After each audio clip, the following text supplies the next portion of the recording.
Bonsoir.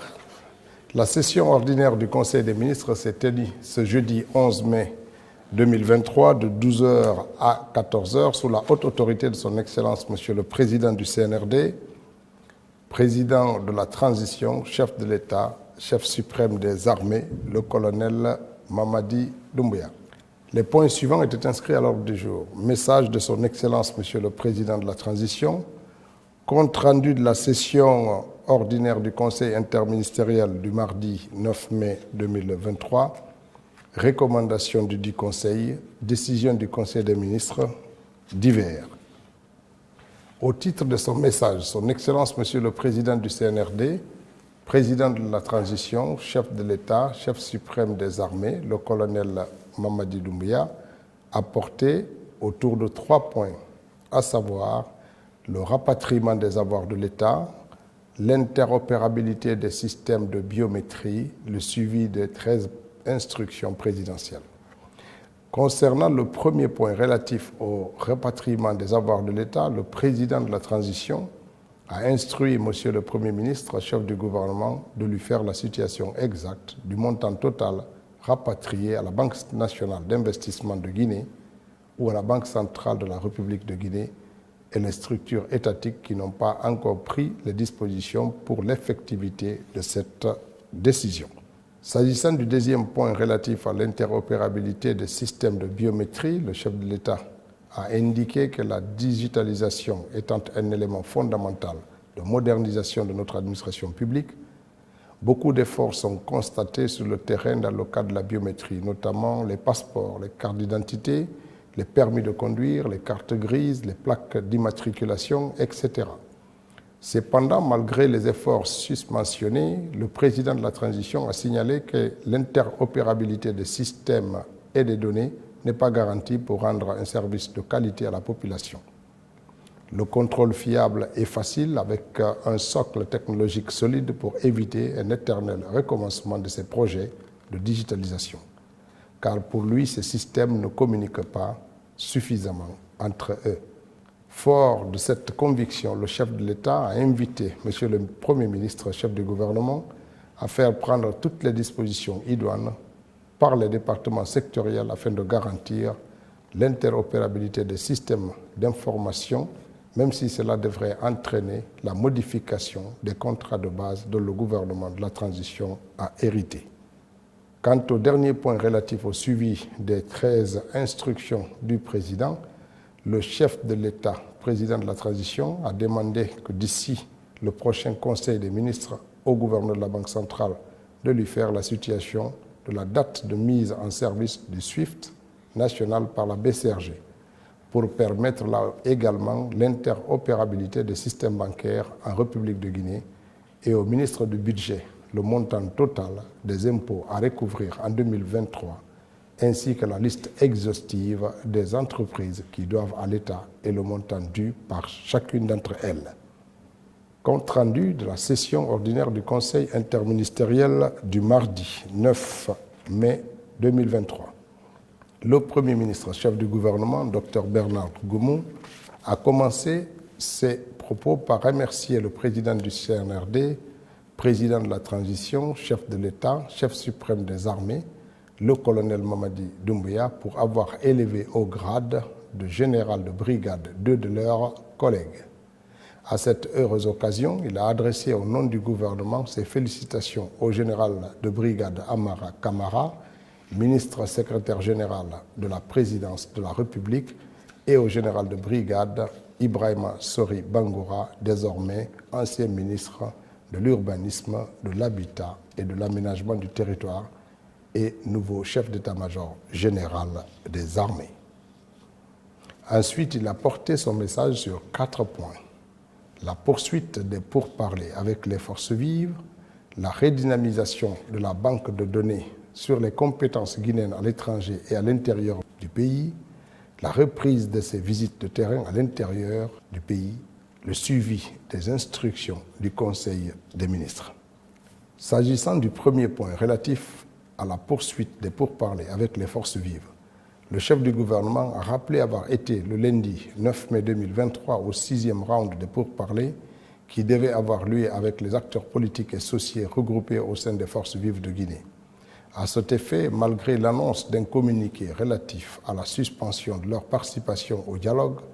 le Premier ministre a informé qu'il a répondu à l'invitation des chefs religieux en compagnie du garde des Sceaux,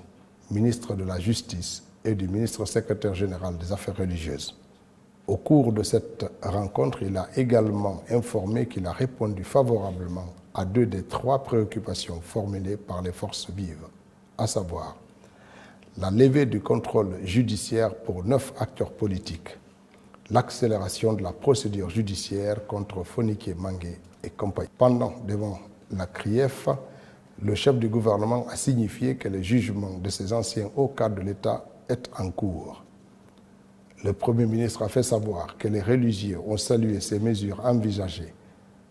par le gouvernement de la transition pour non seulement le maintien et la stabilité de la quiétude sociale, mais aussi pour leur avoir permis de rencontrer à la maison centrale Fonike Mangue et compagnie avant d'échanger avec les autres acteurs politiques. Concernant le deuxième point relatif à la redynamisation d'une banque de données sur les compétences guinéennes à l'étranger et à l'intérieur du pays, le chef du gouvernement a informé qu'il s'agit de redynamiser la plateforme numérique 224, qui est une initiative présidentielle et logée au sein du ministère de la fonction publique. Cette plateforme permet de recenser nos compatriotes établis à l'étranger et à l'intérieur du pays et qui sont désirés d'être recrutés pour développer le contenu local par l'emploi des Guinéens. À ce sujet, le Premier ministre a instruit le ministre de l'Enseignement technique, de la formation professionnelle et de l'emploi de tout mettre en œuvre en collaboration avec le ministre en charge des Guinéens établis à l'étranger pour diligenter la mise en place effective de cette banque de données.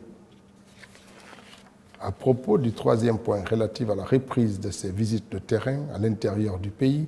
le chef du gouvernement a informé qu'il va reprendre ses tournées dès la semaine prochaine dans le cadre du suivi de l'état d'avancement des projets et programmes publics et de renforcement de l'autorité de l'administration à l'intérieur du pays. À cet effet, il a invité les ministres qui ont des projets d'inauguration et ou de pose de première pierre des infrastructures à fournir à son cabinet les informations au plus tard le jeudi 11 mai 2023. Quant au dernier point relatif au suivi des décisions, le chef du gouvernement, parlant du niveau d'exécution des instructions du président de la transition au Conseil des ministres depuis le début de l'année 2023, a invité chaque ministre concerné à tout mettre en œuvre pour lui présenter la situation au plus tard le mardi 16 mai 2023. Au titre des communications, le Conseil a débattu de la stratégie pour une meilleure organisation des autorités administratives indépendantes, AAI. À cet effet, les membres du Conseil ont, à tour de rôle, exposé leur point de vue relatif à la nécessité de créer des entités de régulation dans certains secteurs spécifiques. La formation de plateformes sur le suivi des décisions du Conseil des ministres et des instructions du président de la transition. L'équipe technique de la primature a présenté la plateforme aux membres du Conseil pour leur prise en main de l'outil de suivi des décisions du Conseil. Au titre des décisions, quelle stratégie pour une meilleure optimisation des autorités administratives indépendantes? Le Conseil a décidé ce qui suit.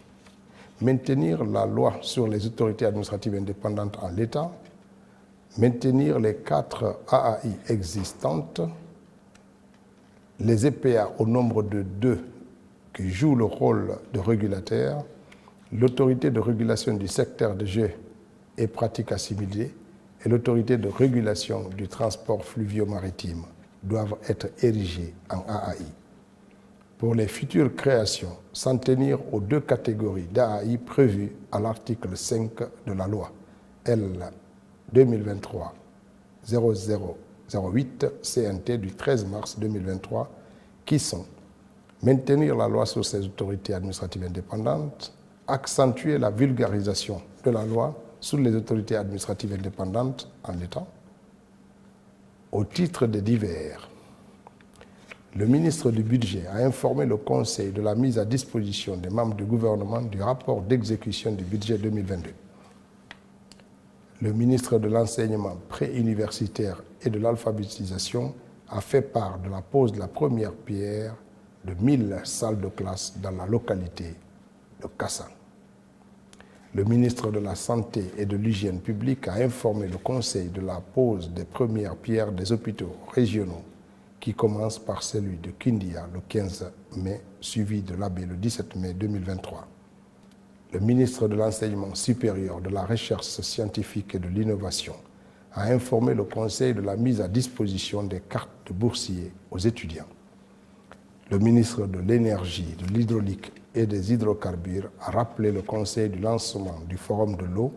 et l'assainissement tenu hier mercredi à Conakry.